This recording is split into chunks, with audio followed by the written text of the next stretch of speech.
Muy buenas a todos. Hoy vamos a resolver el ejercicio 6 de la opción B del examen de septiembre del año 2014. Nos dicen que el cianuro de amonio a 11 grados centígrados se descompone en amoníaco gaseoso y ácido cianhídrico. En un recipiente de 2 litros de capacidad, en el que se había hecho el vacío para asegurarnos que no había más nada, se ha introducido una cierta cantidad. De forma que cuando se alcanza el equilibrio, la presión total en el recipiente es de 0,3 atmósferas. Lo que me van a pedir en este problema es determinar tanto los valores de la constante de equilibrio para concentraciones como para presiones parciales.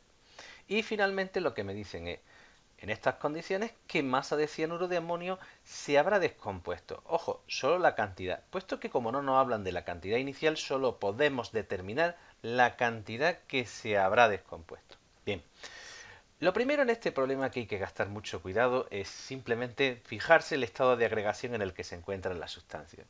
Se trata de un equilibrio heterogéneo y por tanto la constante de equilibrio tanto para presiones como concentraciones no va a contemplar los sólidos ni los líquidos puros, puesto que prácticamente no cambian su concentración a lo largo del proceso.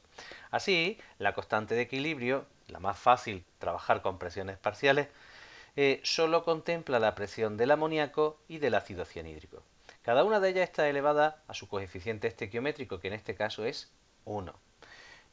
¿Cómo podemos determinar o bien la constante de equilibrio o bien las presiones parciales? Pues bien, tenemos que buscar un dato dentro del problema. Y el dato que nos aportan en este caso es la presión total. Lo que nosotros tenemos que tener muy claro en nuestro problema es que la presión total siempre es igual a la suma de las presiones parciales que ejercen los componentes que hay dentro del recipiente. Y como podemos ver, como la estequiometría es igual para cada uno de ellos, los dos ejercerán la misma presión sobre las paredes del recipiente. Por eso pone aquí que nosotros decimos que la presión total es 2 veces la presión del amoníaco, porque la presión del amoníaco y la presión del ácido cianhídrico es la misma. Entonces, a partir de este momento, resolver el problema es muy sencillo, puesto simplemente que tenemos que despejar la presión parcial del amoníaco, teniendo en cuenta que va a ser la mitad de la presión total, y obtenemos el valor de la presión parcial del amoníaco. Este mismo valor será el que tendrá también la presión parcial del ácido cianhídrico. ¿Qué hacemos con estos valores? Pues con estos valores ahora ya nos podemos ir a la ley de acción de masas para las presiones parciales y podemos determinar cuál es el valor de la constante de equilibrio para presiones parciales. Una vez que hemos determinado cuál es la constante de equilibrio para las presiones parciales, calcular la constante de equilibrio para concentración es muy sencilla, puesto que en el caso de los gases sabíamos que estaban relacionadas y que lo único que teníamos que tener en cuenta era el cambio que se producía en el número total de moles en estado gaseoso. En esta reacción no hay moles en los reactivos en estado gaseoso, solo en los productos, y por tanto el incremento del número que se pone los moles es positivo y es igual a 2. Otra cosa diferente es lo que ocurre aquí y es donde muchos de vosotros termináis confundiendo. ¿Por qué, si hemos dicho que el incremento del número de moles es igual a 2, aparece un signo negativo aquí acompañando al 2? Pues fijaros, lo que acabamos de hacer es simplemente despejar caso C. Ahora nosotros hemos pasado RT por el elevado al incremento del número de moles al otro término de la ecuación y por tanto pasaría dividiendo. Recordar que las potencias se escribirían con signo negativo. Bueno, una vez aclarado este pequeño detalle, lo que nosotros llegamos es simplemente a calcular el valor de K sub C y tiene un valor de 4,15 por 10 elevado a menos 5. Ya hemos terminado con la primera cuestión.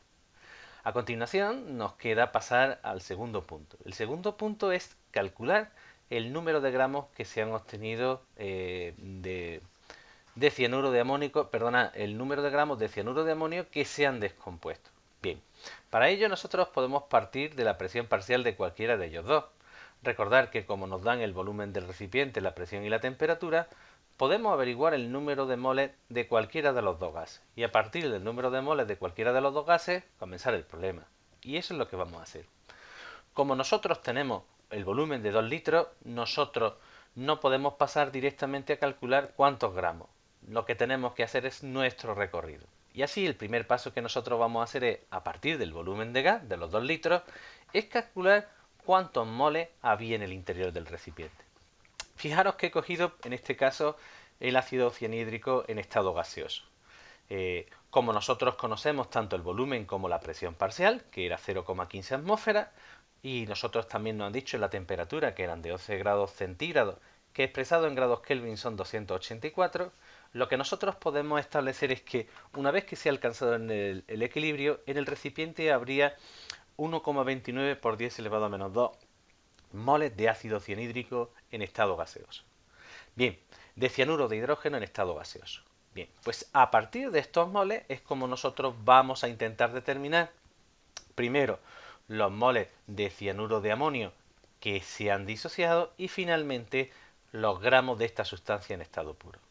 Así, lo que nosotros tendremos que tener en cuenta es simplemente en un primer paso la estequiometría, y es recordar que por cada mol de cianuro de hidrógeno se ha necesitado un mol de cianuro de amonio, y seguidamente el concepto de masa molar. Recordar que por cada mol o un mol de cianuro de amonio tiene una masa molar de 44 gramos. Así, la conclusión a la que podemos llegar es que en este proceso, para que se hayan formado 1,29 por 10 elevado a menos 2 moles de cianuro de hidrógeno, hemos tenido o se han tenido que descomponer exactamente 0,567 gramos de cianuro de amonio. Como veis, el problema es un problema muy interesante, relativamente sencillito. La segunda parte es la que da un poco más de complejidad, puesto que volvemos a meter cálculo estequiométrico, pero por lo demás es un problema que merece la pena ponerse a hacer. Venga, espero que os haya sido de interés. Nos vemos en el siguiente. Hasta luego.